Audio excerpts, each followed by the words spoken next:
Luke in New York wants to talk about a fear of hell for a new atheist. Welcome, Luke. Hello. Thank you for accepting the call.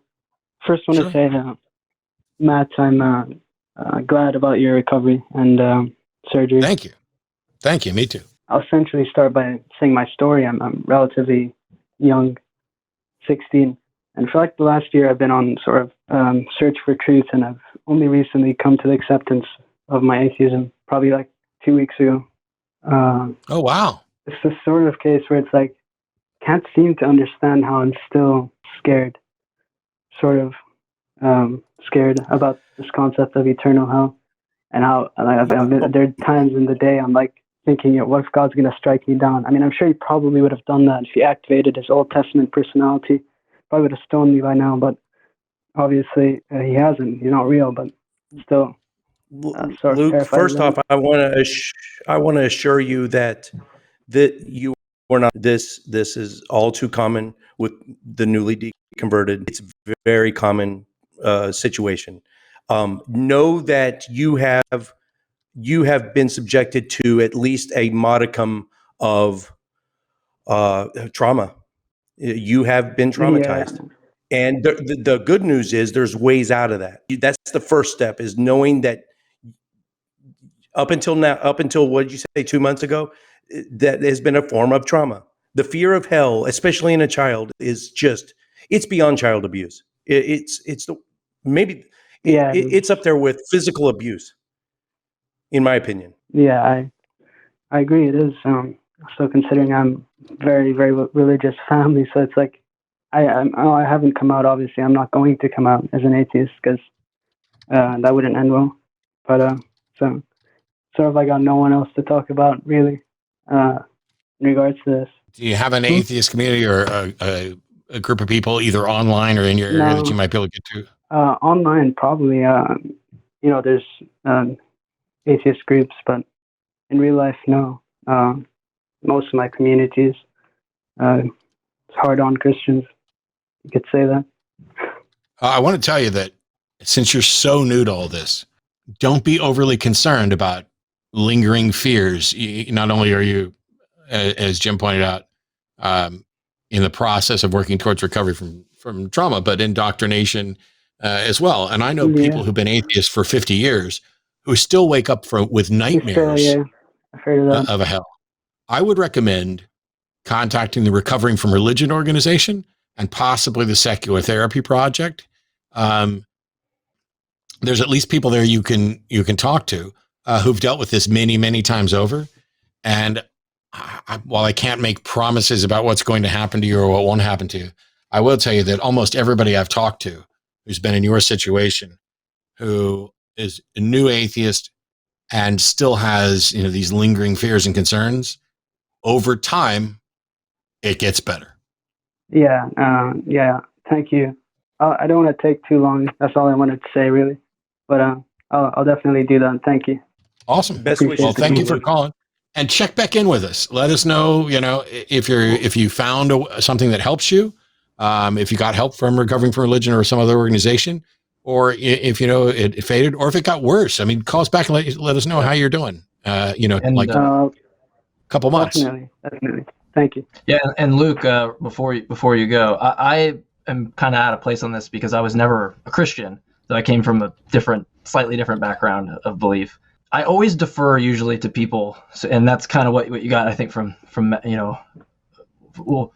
not going to repeat the same thing, but what I can say, at least from the outside looking in, is it seems to me you broke down one set of walls already. Right. And you just have another set of walls to break down. And you just got to remember that you were strong enough to break down that initial set of walls. And so you just got to continue that. And I think this will be something, I can't speak from experience, obviously, but I think this is something that's important to remember, that, it's just another set of walls that you can ultimately break down like the first. Yeah, definitely. It's probably the hardest one, but sure. Yeah. I'll make sure to do it. I appreciate the advice. Thank you. Of course. Bye. All right. Thanks, Luke. Appreciate it. The person I'm speaking to now is biblical, Christological, biblical, from God, who wants to talk about the awesomeness of our biblical Christological God. Can I make a prediction before? Can I please make a prediction? You can, yes. It's going to be, you're not looking at it through our Christological biblical way. I've had conversations, and I don't. Well, let's see how it goes. We'll see. Yeah. Biblical Christological, if in fact that is your name, how are you? Biblically, I'm good. Yes. Wait, hang on. Biblical Christological account. Can I ask you a question? Can I ask you a question real quick? And that is, I asked how you were doing, and you said biblically I'm good. I didn't ask how you were biblically doing. I just asked how you were doing. Biblically, yes, I am good. Thank you. Is it? But see, you just did it again. Is it possible for you to start a sentence without the word biblically? Christologically, this is. Is it possible for you to start a sentence without biblically? So when I ask you, can you start a sentence without a particular word? It was nice that you switched from biblically to Christologically, but neither of those words are relevant to whether or not you can start a sentence without referencing that. Can you just speak like, what's going on? Biblically, the adverb biblically is a formal. Yeah, I don't care. So I don't. Either you're not serious or you're not ready for this kind of conversation. I don't need every sentence to start with biblically or Christologically because I don't give a shit about what the Bible says, and I don't give a shit what you think is Christological or biblical. If you want to talk about something, you make a case for it, and you need to start. What if I started every sentence with potato-like? Potato-like. Can you explain why you called today? Christ-likely. What I was going to say contra this panel is that neither of them can destroy our biblical Christological God. Yeah, it doesn't matter whether or not we can destroy it. You can't prove that it's real or true. So if all unfalsifiable, you can take any unfalsifiable statement and say that we can't destroy it. And you are correct.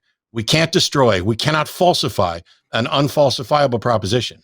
What I care is, can you demonstrate that what you believe is true?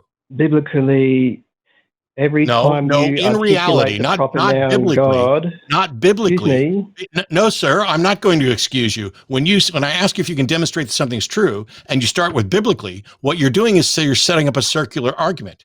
Because I might as well say, rollingly, Harry Potter is real. If you begin by assuming that the Bible is true, then you've created a circular argument. Okay? What I'm asking you is, can you demonstrate realistically, reasonably, in reality, that your statements, your position about a God is true? I don't care. I do not care, and I will hang up on you if you try to just say biblically again. You are lying when you say you don't know God, because every time you articulate the proper noun God, you are explicitly appealing to the pure actuality of our biblical Christological God. Goodbye. Or a zoetic. Goodbye. I was gonna ask him. Well, God can be a capital G, but it's still a pronoun. I always say, "What is your dad's name?" It's Mike. Say, okay, is his name Dad? You call him Dad, but then everyone can calls their dad Dad. That's an impersonal that's a personal pronoun, right? Yeah. They think Yahweh and God are interchangeable. They're not. One's a pronoun and one's is a proper name. It's strange to me because the content there. What was the content that was supposed? What was the utterance supposed to convey? Was what I was really confused about. Well, it's a zoetic appeal to a Christologically biblical God. The thing is, I'm not going to actually take a call with someone who says, you are lying when you say you don't know God, and then just asserts that. I don't know God. I don't believe there is a God. I'm not convinced there's a God. And when you say that I'm lying, you've adopted a burden of proof. And if you are not going to sit here and actually meet that burden of proof to show that I am in fact lying, and instead you're going to mutter a bunch of biblical, Christological, zoetically garbage, I'm just not going to take the call. It's not worth our time. I value the listeners more than I value whether or not biblical Christological, which, by the way, he listed that as his name, and he's from God. Yeah. I don't mind pseudonyms. It's not my on first occasion. run-in with him. So yeah, I saw a clip of you with him. The potato God, potato, like I think props up the potato God. So I think we're on to something.